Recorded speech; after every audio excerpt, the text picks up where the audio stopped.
My name is Thomas O'Regan and I'm a professional property investor here in Australia. Me and my wife have 20x'd our property portfolio's growth in the last 4 years. Now, if you ever want to sell your properties, I advise not selling your properties, but there are some situations where you should sell your properties, and that's up for you. That's up to you to decide. I can't do that for you. But for me, we have sold a few of our investment properties over the course of our investment journey, and I can tell you some pointers when it comes to selling.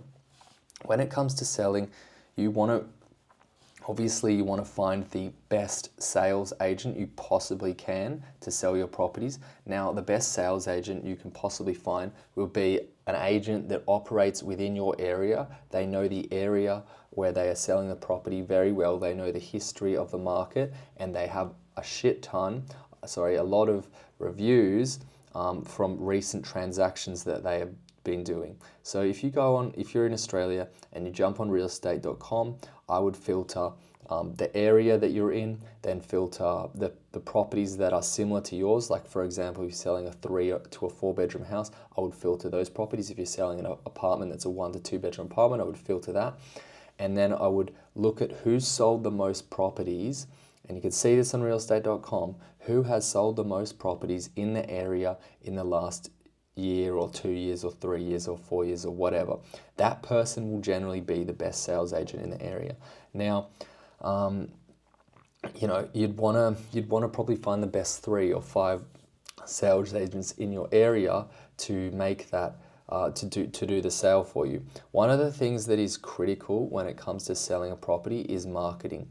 Now, you don't want to skimp on marketing because ultimately, the more money that you spend on marketing, the more eyeballs will see your property. Okay, you want this maximum amount of eyeballs to see your property as possible, and if your property manager doesn't understand that, then get a new property manager, because you can't sell something, you can't sell a secret. You can't, if no one knows you're selling it, then how are they meant to buy it? Okay, so what I'm saying is, the more, if you get it across to 5,000 eyeballs, if you get it across to 10,000 eyeballs, obviously the property that's getting across to 10,000 eyeballs has a better chance to sell than the one that's getting across to 5,000.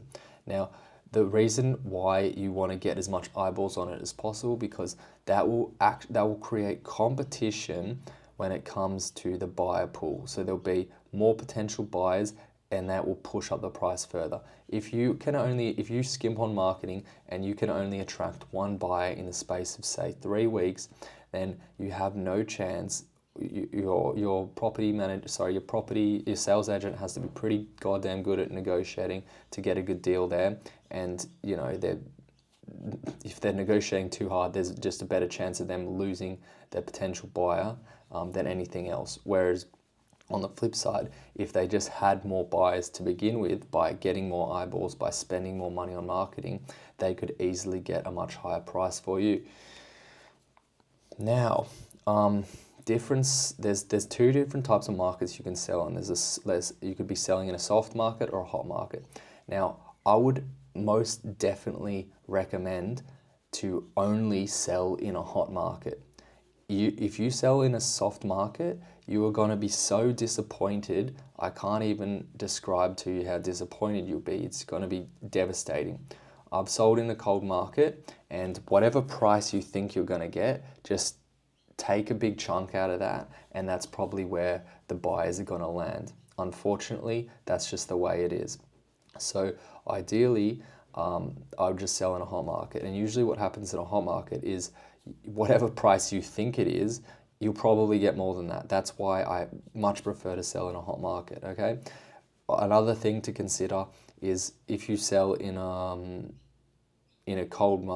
soft market, you're going to have to prepare yourself that it might take longer than expected. So if you really need a quick sale in a cold market, it's like you're going to have to discount the property so much. It's like, really, I just do not recommend it at all. Okay, so if you possibly can, sell in a hot market, because selling in a cold market will kill you. Okay, so, and one more thing, if you do sell in a hot market, whatever price you're happy with. Say if you're selling a property and you're happy with a price of 500K and you get 500K, leave it at that, okay? Don't go back to the property. Don't look at the property 2 years later and go, oh gee, I could have got 700K or I could have got 900K. Just say, what if you're selling in a hot market, just say to yourself, this is the price I'm happy with because I'm going to use the money to do X, Y, Z, and that is worth it. Not Definitely don't try and sell the property and then look at yourself and feel down about the fact that you could have got more if you just waited another 6 months or so. Okay, so that's that. Hopefully this helps. See you guys next time. Bye.